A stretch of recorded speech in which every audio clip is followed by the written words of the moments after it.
Syariah. Tentunya di sini saya tidak sendiri, namun ditemani oleh dua rekan saya yang sangat masya Allah sekali. Di sini ada teteh yang cantik dan di sini ada AA yang ganteng pastinya ya.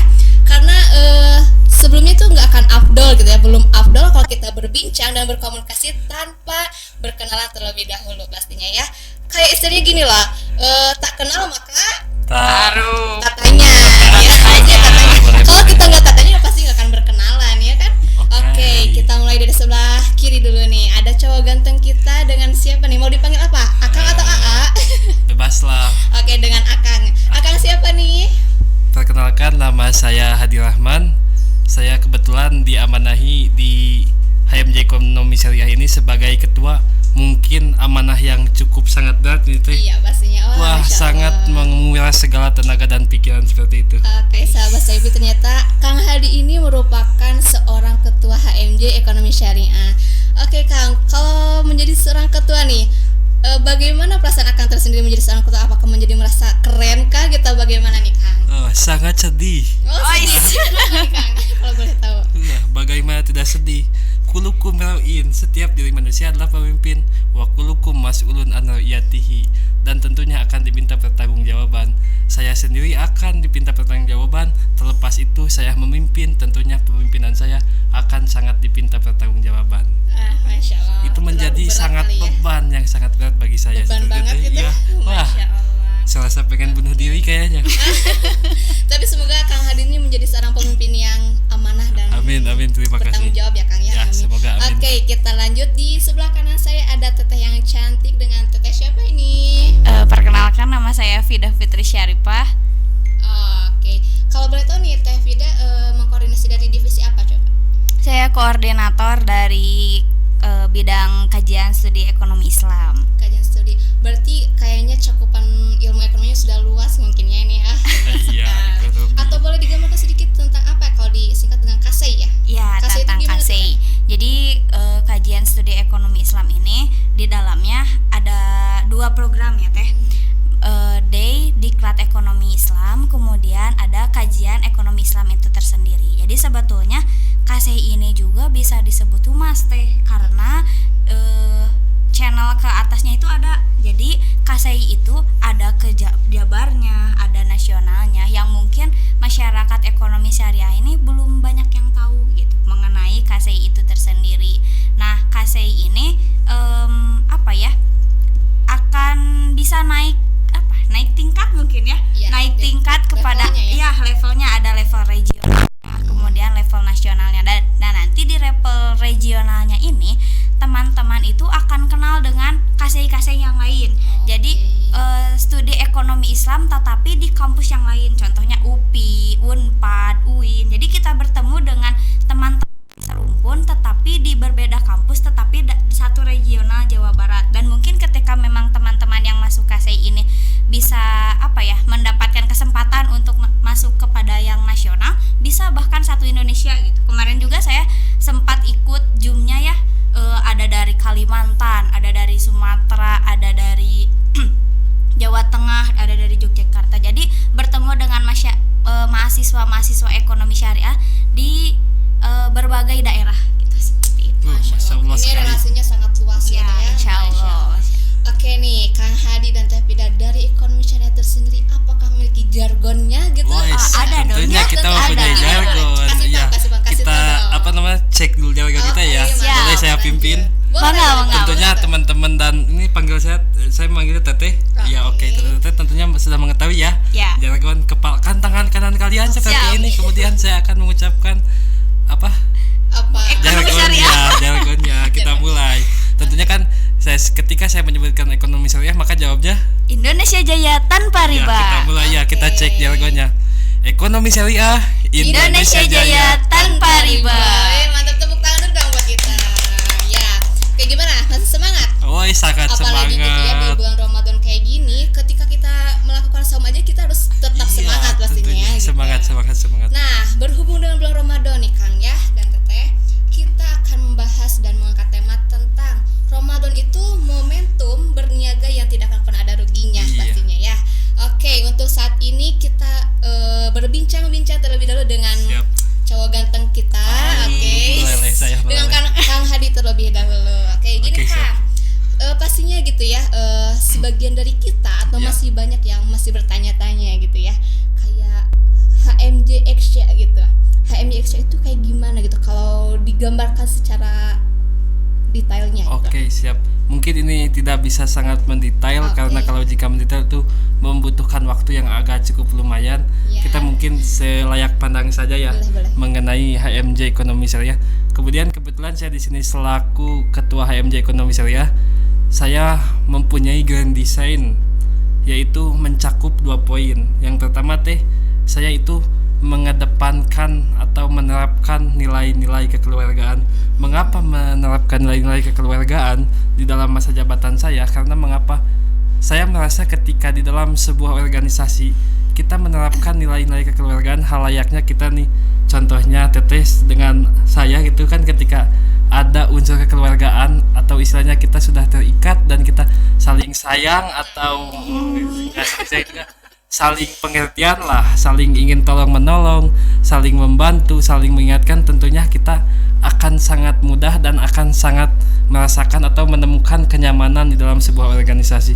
Tentunya ketika kita sudah nyaman, kita semangat, maka kita akan berjuang dengan segala kemampuan dan segala finansial yang kita butuhkan untuk memajukan organisasi. Maka itu adalah poin yang pertama atau poin yang saya sangat tekankan di dalam membangun atau menahkodai HMJ Ekonomi Syariah.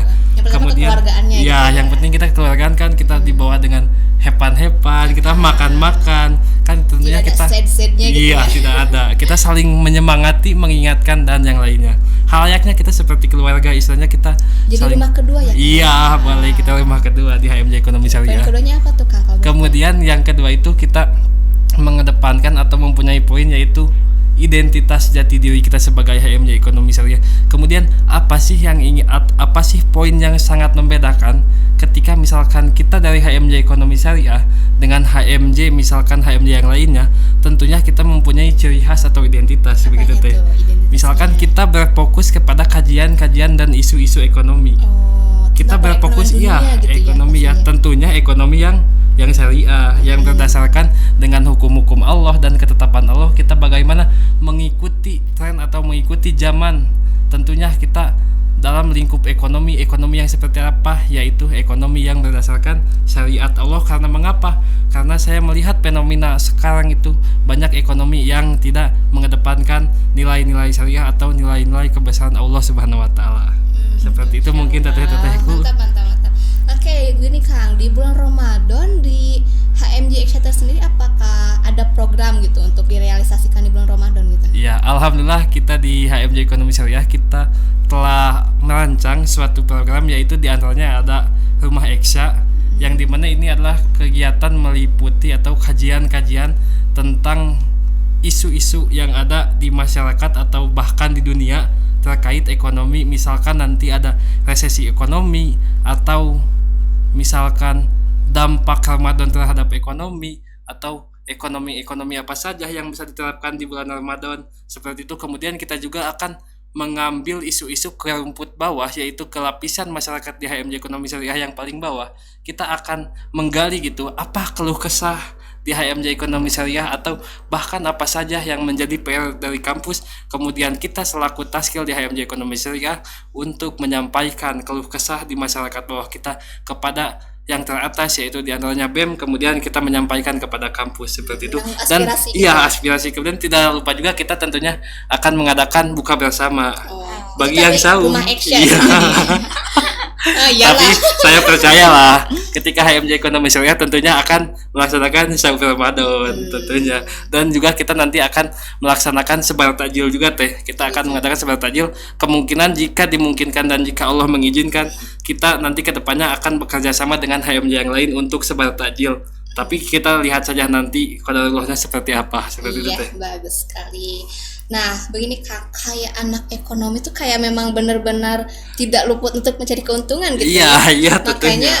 biasanya tuh anak ekonomi berbisnis gitu. Kalau disebutnya dengan berdagang, Ya, berniaga, niaga. ya niaga gitu kan. Kalau boleh tahu loh, berniaga tuh apalah gitu gambarannya. Ya, menurut berniaga itu adalah suatu bentuk bisnis atau suatu kegiatan yang tentunya kita mencari keuntungan. Itu tentunya kita kan di dalam kehidupan kita tidak akan lepas dengan namanya niaga. Untuk apa? Yaitu untuk penunjang kita di kehidupan, karena kan pada hakikatnya kita tidak bisa hidup sendiri dan kita tidak bisa hidup istilah tanpa berniaga. Kita tentunya pasti akan dilibatkan dengan niaga-niaga, entah itu kita sifatnya akan berbisnis atau berwirausaha atau bahkan bekerja. Itu kita akan mencari keuntungan atau mencari penghasilan untuk menghidupi kita. Seperti itu tentunya kita ingin berniaga yang seperti apa? Yang tentunya kita ingin berniaga yang berdasarkan hukum Allah Subhanahu wa taala, supaya apa? Supaya hidup kita diberkahi dan supaya hidup kita menjadi berkah dan menjadi manfaat di dunia dan di akhirat, seperti itu ya. Pastinya berniaga itu kita yang membutuhkan atau mencukupi kebutuhan kita pastinya. Iya, betul. Saya Saya setuju. Oke. Nah, kalau boleh tahu nih Kak ya, boleh kali ya sharing gitu amalan-amalan gitu, kayak misalkan gini loh, bulan Ramadan tuh kita kayak berlomba-lomba gitu kan untuk melakukan amal kebaikan gitu. Biasanya Kang Hadi kalau rutinitasnya tuh kayak melakukan apa aja sih gitu. Waduh, untuk motivasi untuk kita semua.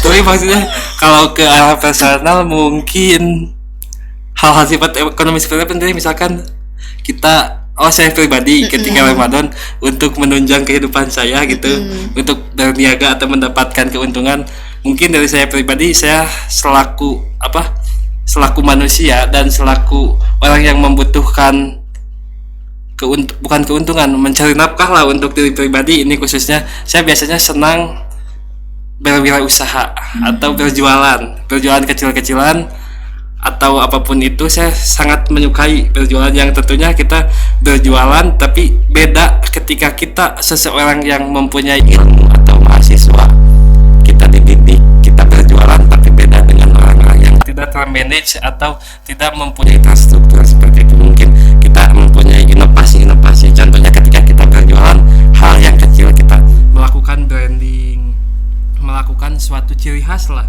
supaya kita dapat membedakan, ternyata meskipun kita misalkan berdagang, tapi kita mempunyai ciri khas bahwa kita itu seorang mahasiswa. Jadi ada bedanya ketika seseorang mahasiswa yang berdagang dengan dia yang tidak mempunyai ilmu tentang dagang. Jadi tidak hanya melulu tentang dagang, tapi disisipi dengan kita menerapkan ilmu yang telah kita pelajari di ekonomi syariah, juga kita menerapkan hal-hal ibadah, dan juga kita tidak hanya untuk mencari laba atau keuntungan, tapi kita juga mengharapkan niaga ini menjadi bekal kita di akhirat, seperti itu teh. Jadi amalan juga sebuah berniaga tuh kalau diniatkan dengan ibadah itu menjadi sebuah pahala ya, apalagi kan menunggu waktu kebuka gitu kan, itu betul, kayak ngabuburit gitu kan, berniaga gitu kan ya pastinya. Oke, kita lanjut nih ke pembicara kedua dengan Teh Vida tentunya. Baik Teh Vida, di bulan Ramadan ini gitu ya, peluang usaha apa sih gitu ya yang cocok untuk anak ekonomi ini gitu? Nah, banyak Teh Erni. Karena Ramadan itu berkah dari awal hari pertama sampai hari terakhir ya, apalagi catering. Kenapa catering? Usaha catering. Ketika di Ramadan ini banyak orang-orang yang terkadang malas masak buat buka saum. Pastinya malas ribet gitu, capek gitu kan ya. Nah, itu kan jadi peluang buat teman-teman mungkin yang di luar sana yang punya skill memasaknya enak gitu ya. Bisa bikin catering. Promosiinnya ke orang-orang yang mau bukber, orang-orang yang mau sebar buka bersama gratis gitu kan. Itu cocok banget. Kemudian selain itu jualan takjil kayak di bajar-bajar gitu. Kayak bajar besar. Kolak. Saya suka resah dengan ibu-ibu atau siapapun yang dagang jual takjil kolak kan. Pakai kolak. Oh gitu. Kolak Pak. Bisa. Terus selain itu menjual parcel.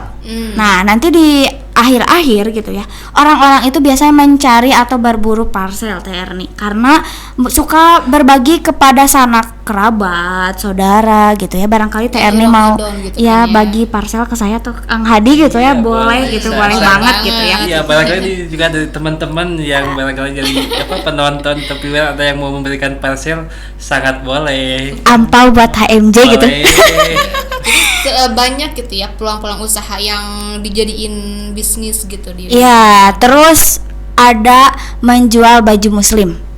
Nah, ini hijab, ya hijab-hijab gitu ya, baju-baju muslim. Ibu-ibu biasanya menjelang 10 hari terakhir tuh berbondong-bondong buat beli baju. Karena dipakai buat di hari raya gitu. Apalagi dari atas sampai bawah harus sama matching tambahan banget. ini bagi laki-laki itu adalah momen Ramadan, itu adalah momen belanjanya 1 tahun sekali. Oh, gitu. Jadi di sini barangkali dari teman-teman nih semuanya, baik dari akhwat ataupun ikhwan, jika melihat laki-laki bajunya itu mulu, jangan disalahkan karena kami belanjanya 1 tahun sekali, teman-teman. Sedih momen banget. Ramadan adalah momen bagi kami belanja seperti itu 1 tahun sekali. Siap. Terus kemudian menjual kue kering, nastar, sekali. kastengel. Terus saya mungkin kue apalagi Teh Erni, lidah kucing. Nah, ini tuh orang-orang itu berburu nanti buat disajikan kepada tamu-tamu yang hadir di hari Lebaran gitu ya. Pak bagus-bagus. Dikatnya kita barbadinya. Apa ya, berbondong-bondong buat beli kue kering gitu, buat disajikan di ruang tamunya gitu, dihias secantik mungkin gitu. Selain itu ketupat, ini ketupat keuntungannya besar sekali Kang Hadi. Barangkali Kang Hadi punya skill membuat ketupat ya. Dengan bermodalkan 1.000, Kang Hadi bisa meraih keuntungan hingga 5 kali lipat. Wis, saya kalau skill dengan ketupat ada. Oh, ada. Tapi tidak di mengolah atau menyajikan, tapi lebih ke menghabiskannya. Oh gitu. Siap. Hadi Ya. banget. Hadi banget itu ya. Boleh. Paling gitu Teh Erni, peluang-peluang di di bulan suci Ramadan. Peluang-peluang niaga di bulan suci Ramadan gitu. Oke, gini loh Teh Vida, kayak tidak terlepas dari pengalaman pribadi gitu ya.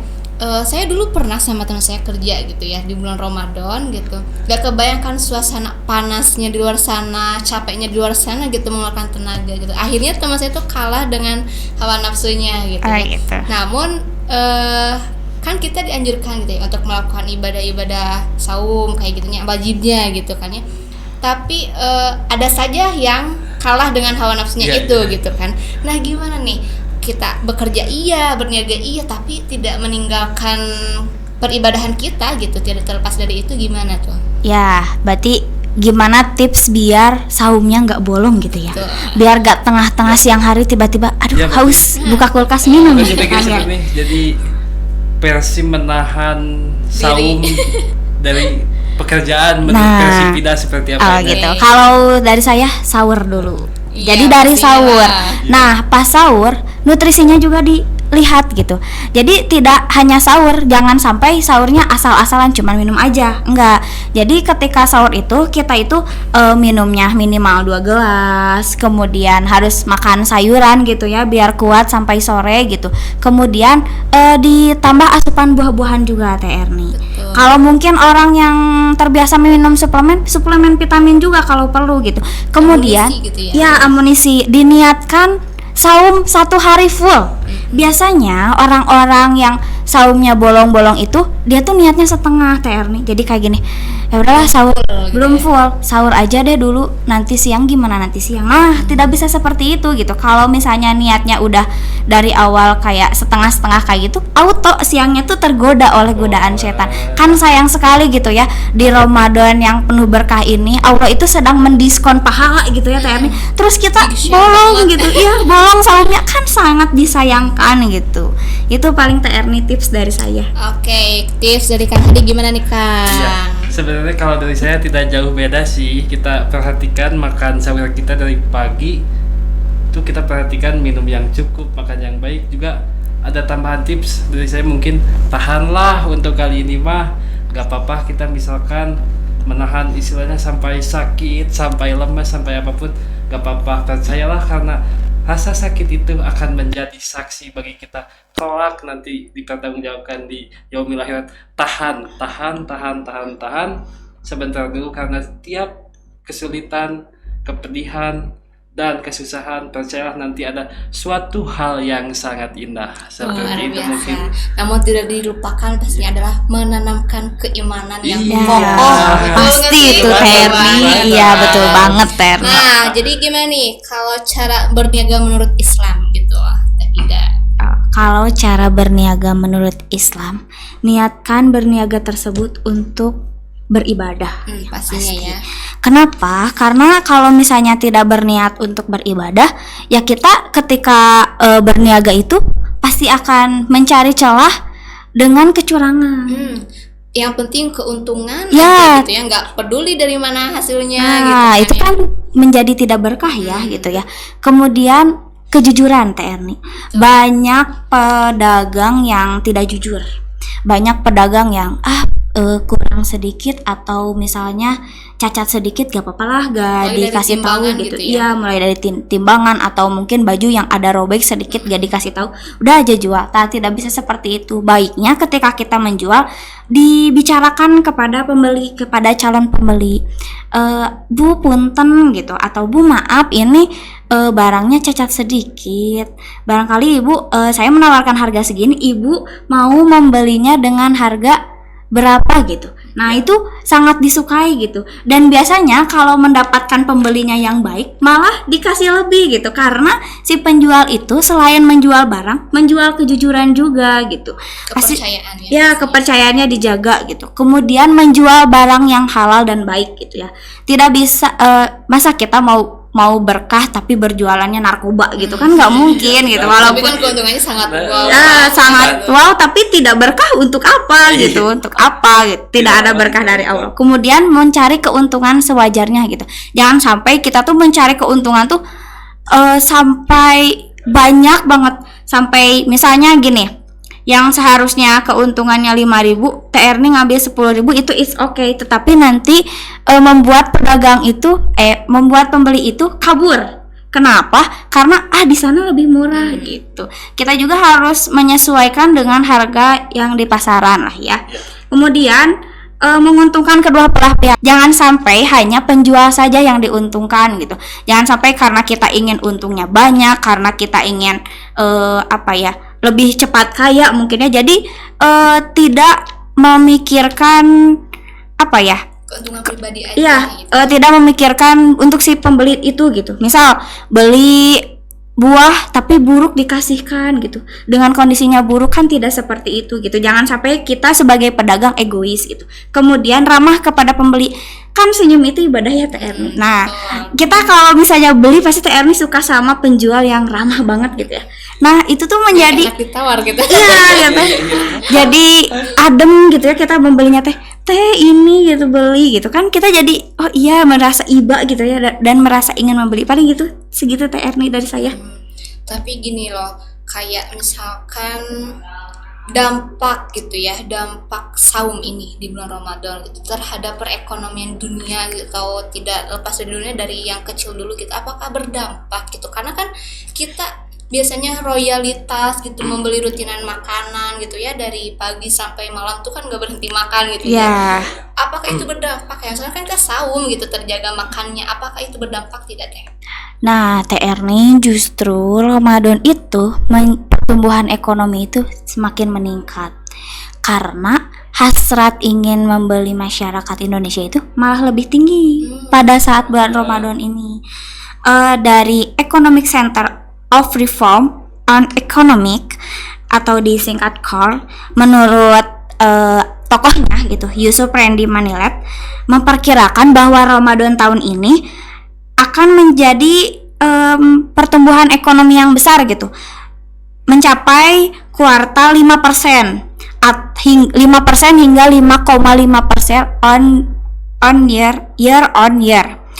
Nah, menurut selain selain bertumbuh rasa ingin membeli, Yusuf juga si tokoh yang tadi ini mewanti-wanti kepada pemerintah bagaimana tidak terjadi inflasi, karena kan hasrat ingin membelinya tinggi gitu ya. Iya, membeludak, jadi berpotensi untuk inflasi lebih tinggi gitu. Jadi pertumbuhan ekonominya juga karena kita sering membeli, kita juga jangan lupa gitu, harus lihat juga kondisi ekonomi kita juga gitu, jangan sampai boros gitu di Ramadan tahun ini gitu. Keinginan untuk beli baju lebaran gitu, parcel yang tadi itu jadi meningkat lagi juga ya. Iya, meningkat lagi, inflasi juga gitu berpengaruh. Itu TRNI. Oke, begitu. itu untuk pembahasan kali ini ya. Jadi Ramadan itu bukan sebuah hambatan ya untuk sebuah Bukan. usaha Bukan gitu. Iya, hambatan. bukan. Melainkan adalah suatu ajang kita mencari keberkahan, Betul. suatu ajang kita mencari meningkatkan ketakwaan, juga kita ajang mencari keuntungan di sana. Mengapa? Karena kita nanti dalam Ramadan itu menjadi harta kita menjadi berkah di sini ya, teman-teman semuanya. Di mana berkah itu adalah subutul khair ilahi, tetapnya kebaikan Allah pada sesuatu. Jadi contohnya ketika gini, ketika kita mempunyai uang 10.000, kemudian kita memakainya untuk poya-poya, misalkan untuk apa? Yang suka poya-poya beli make up atau apa kan itu Belanja. misalkan itu kan ketika dipakai hal yang tidak bermanfaat, maka tidak ada keberkahan. Tetapi ketika di bulan Ramadan kita mensedekahkan, jadi uang itu 10.000 ada kebaikan Allah di dalamnya dan kita menjadi keberkahan seperti itu. Ajang Keberkahannya itu ya kayak misalkan dari sekian banyak punya tapi pasti ada gitu yang Iya. beli. Iya. Itu pasti ada Pasti ada, gitu. pasti Jangan ada. takut kita rugi atau tidak ada yang beli gitu ya Iya. Kang ya pastinya. Oke, jadi dapat disimpulkan bahwa Ramadan itu ada sebuah momen yang luar biasa Ya. keberkahannya gitu ya, yang Luar berlimpah gitu ya. Apalagi dengan sesama manusia bermuamalahnya itu pasti terasa gitu, terjalin dari sebuah harga, sebuah komunikasi itu pasti terjaga. Apalagi jika berniaga kita diniatkan dengan ibadah gitu, insya Allah menjadi sebuah pahala gitu ya. Oke, terima kasih kepada Kang Hadi dan Ya, Teh Ida baik. atas Ya, sama-sama. kontribusinya gitu. Terima kasih atas sharing-sharingnya gitu. Semoga kita dipertemukan kembali gitu ya di lain Ya, kesempatan amin. gitu. Amin. Karena secara qadarullah gitu kita juga tidak bermimpi-mimpi untuk iya. ini ya gitu, berbincang-bincang sejauh ini gitu. Oke, terima kasih sahabat IAI Persis Bandung dan masyarakat ekonomi. Cukup sekian dari kami. Wassalamualaikum warahmatullahi wabarakatuh.